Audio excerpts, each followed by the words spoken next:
quase 6 milhões de patrimônio, né? Então, estamos buscando, mas eu sei que amanhã ou depois, eu já fechei um convênio de adesão recentemente com uma empresa que é pública, daí coloquei junto com as privadas no mesmo plano, daí como é que eu faço depois quando eu precisar, porque amanhã ou depois o sistema vai mudando e eu vou precisar estar atualizando, me adequando, e essa burocracia acaba dificultando muito para nós lá. Obrigado. Bem, na sequência, Augusto Miranda.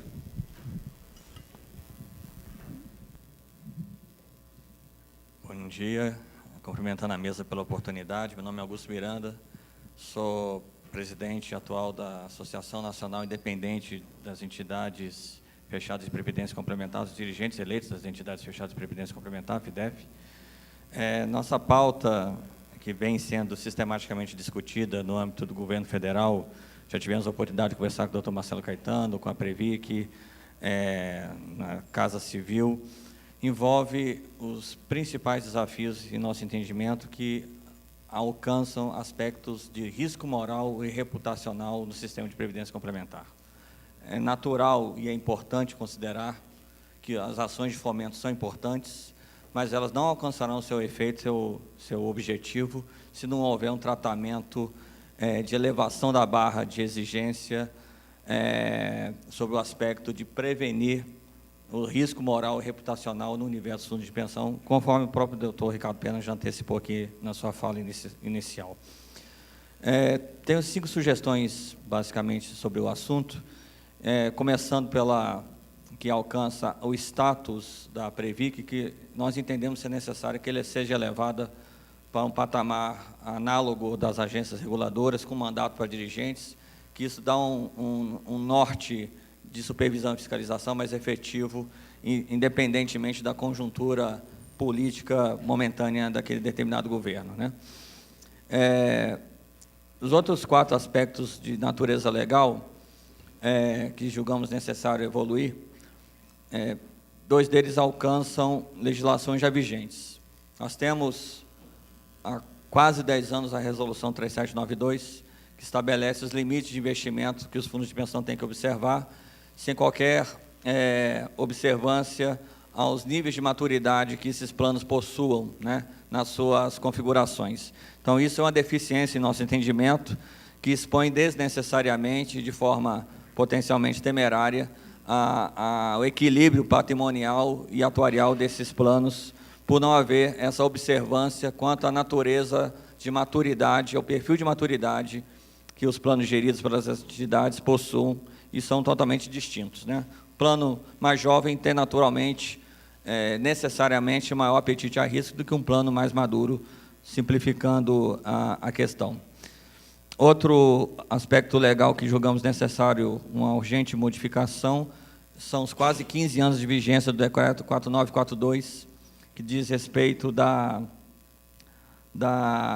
necessária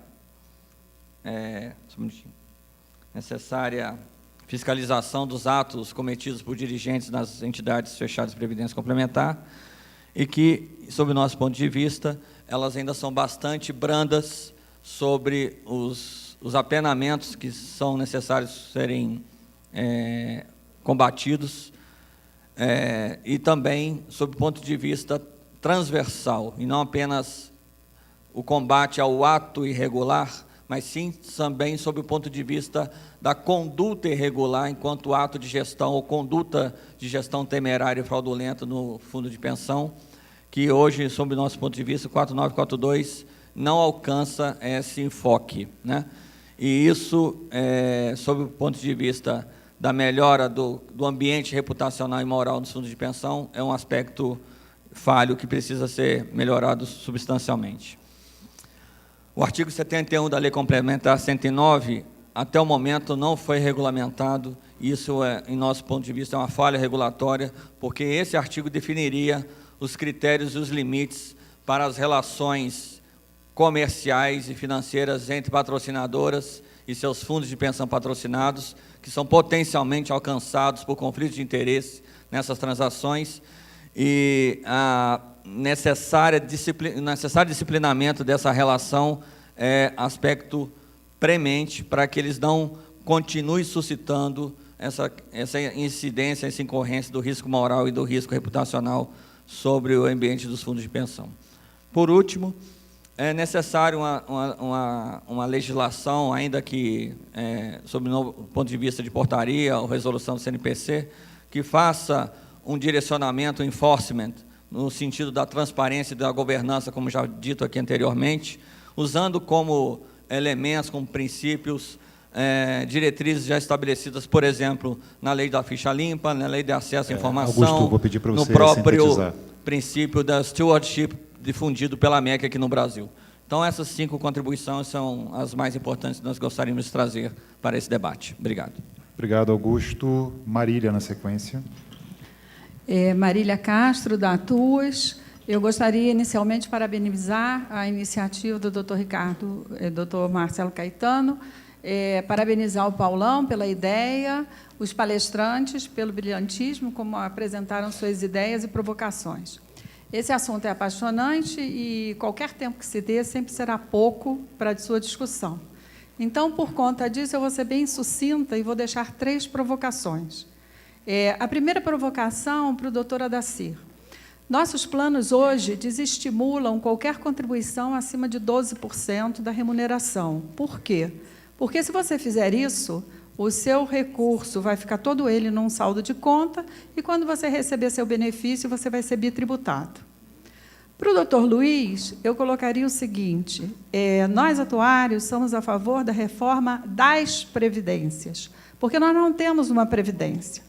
Nós temos sistemas bastante diferenciados de previdência, inclusive misturados com assistência social, remuneração, então, uma série de itens. Então, a gente acredita que devesse ter um certo cuidado em relação a isso.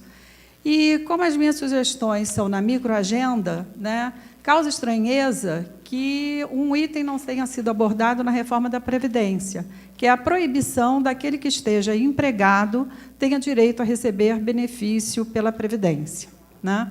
Quanto ao Gazzone, eu diria o seguinte: muitos países têm idades mínimas para aposentadoria, né? Mas também vários dão a oportunidade de, através de uma redução atuarial, essas pessoas receberem benefícios antecipados. Normalmente, quando se aborda esse assunto, esse tema não é colocado. E aqui no Brasil, em que a iniciativa privada considera que o indivíduo com 50 anos, 52, 55, é velho para desempenhar determinadas funções, e muitas vezes é mesmo, porque aquela função que necessita de vigor físico, a coisa vai ficando um pouco difícil de ser elaborada, eu acho que a gente deveria pensar e tentar seguir esse exemplo de outros países. Tá? Só isso, obrigada. Ok, obrigado, Marília. Adacir, por favor. Obrigado. Cumprimentar a todos os que se manifestaram. Dr. Rodrigo, presidente da Fundação Eletroce, concordo com a sua intervenção e realmente é importante que a normatização dê curso a uma nova realidade em que essa patrocinadora, ela na verdade não patrocina tanto assim, né? Ela é uma copatrocinadora. Esse termo patrocinador, que é lá do sponsor americano, é aqueles planos BDs dos anos 60, 70, em que a patrocinadora bancava tudo. Ela era patrocinadora. Quem patrocina algo é quem banca alguma coisa. No Brasil, esse patrocinador sempre foi um copatrocinador, né? E agora, considerando que no BD, se o patrocinador for do âmbito estatal, a relação é de no máximo 1 por 1, e na contribuição definida, o risco é do participante, esse patrocinador não pode ter esse protagonismo que se tinha no passado. Então, a sua observação é absolutamente pertinente e a legislação precisaria dar curso a essa nova realidade em que o patrocinador não tem esse protagonismo e, portanto, não deveria ter esse poder todo. Então, concordo inteiramente com as suas observações. Aqui a intervenção do doutor Augusto Miranda, também eu parabenizo pela intervenção e pelo trabalho que tem feito aí à frente dos dirigentes eleitos independentes. Eu acho que esse ponto é crucial, Se fala muito em fomento, né? Só que fomento, às vezes, é o dia seguinte. Nós temos o dia de hoje, que é a própria sobrevivência. Por isso, nós temos sempre discutido, e converso muito com o Gazzoni sobre isso, qual que é a agenda da sobrevivência e qual é a agenda da expansão do fomento. Então, o senhor colocou com muita felicidade esse binômio fundamental, que passa pelo aprimoramento da Previc, esse ponto da 3792. Realmente, nós precisamos lembrar que a 3792 não deixa de ser uma intervenção do Estado, uma desconfiança do Estado em relação à capacidade do gestor.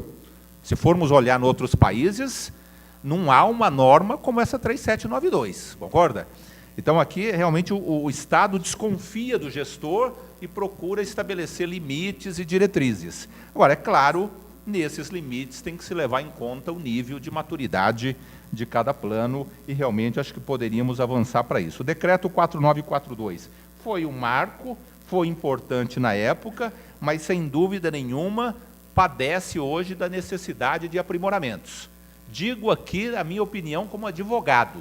Sou contra revogar um decreto e começar um novo. Isso gera insegurança jurídica, gera descontinuidade, e isso não é bom para o aparato, para todo esse enforcement a que o senhor se referiu. Mas, sem dúvida, é preciso fazer aprimoramento e dar uma maior capacidade do Estado na intervenção e na repressão de abusos. E, por fim, esse tema também muito importante dos conflitos de interesses. Se formos pegar hoje, em termos de gestão de riscos, controles internos, a própria Resolução 13 de 2004,